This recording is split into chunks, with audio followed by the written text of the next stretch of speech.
longsor dan banjir bandang di Sumatera Barat. Kita tanyakan langsung kepada jurnalis Kompas TV Rio Yohanes langsung dari Padang. Untuk penanganan bencana sejauh ini di sana bagaimana dan adakah penambahan total korban meninggal akibat bencana ini, Rio? Ya, Tifal dan juga saudara, hingga Sabtu siang tadi, 14 korban banjir dan longsor di Kabupaten Pesisir Selatan. Dari laporan data sementara ke BPBD Kabupaten Pesisir Selatan. Mohon maaf Rio, saya harus potong laporan Anda. Mungkin bisa didekatkan lagi, lebih jelas lagi suara Anda dan diulang kembali apa yang terpantau sejauh ini dan bentuk penanganannya seperti apa yang dilakukan oleh petugas di sana untuk penanganan bencana. Ya, Tifal, hingga Sabtu siang itu sudah berhasil, tim gabungan sudah berhasil mengevakuasi 14 korban banjir dan longsor. Mereka diantaranya dievakuasi dari daerah Lengayang 1 orang, dari daerah Barong Balantai 7 orang, dan dari daerah Anggai itu ada 6 orang. Totalnya ada 14 orang yang sudah berhasil dievakuasi. Dan dari data sementara BPBD Kabupaten Pesisir Selatan masih ada 6 lagi yang masih dalam pencarian.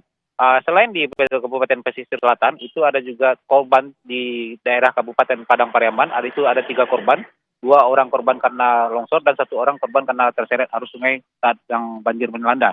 Dan untuk penanganannya sejauh ini memang BPBD Kabupaten Pesisir Selatan itu dibantu penuh oleh BPBD Provinsi Sumatera Barat. Alat berat sudah dikerahkan untuk melakukan proses pembersihan lebih dari 20 titik longsor yang melanda di Kabupaten Pesisir Selatan. Hingga saat ini beberapa di antaranya sudah berhasil dibuka akses pembersihan material sisa longsor yang menghambat akses jalur jalan menuju ke daerah terdampak. Demikian, Iqbal. Oke, untuk kondisi cuaca sendiri saat proses penanganan dilakukan, apakah masih ada tantangan tersendiri yang dihadapi oleh petugas? Dan selain 2 kabupaten tadi, Padang Pariaman lalu juga di Pesisir Selatan, adakah daerah lain yang menjadi fokus perhatian BPBD untuk potensi bencana berikutnya? Ya, untuk saat ini memang berdasarkan informasi dari BMKG yang diterima oleh BPBD Provinsi Sumatera Barat, itu memang potensi curah hujan tinggi dan ekstrim masih besar di Kota Padang, di Provinsi Sumatera Barat. Dari kejadian yang kemarin itu pada kejadian hari Kamis itu ada 5 kabupaten kota yang terdampak banjir. Di antaranya adalah Kabupaten Pasaman Barat, Kabupaten Padang Pariaman, Kota Padang, Kabupaten Pesisir Selatan, dan Kabupaten Kepulauan Mentawai. 5 daerah ini terdampak banjir dan ribuan rumah warga terdampak dan puluhan ribu warga sempat mengungsi.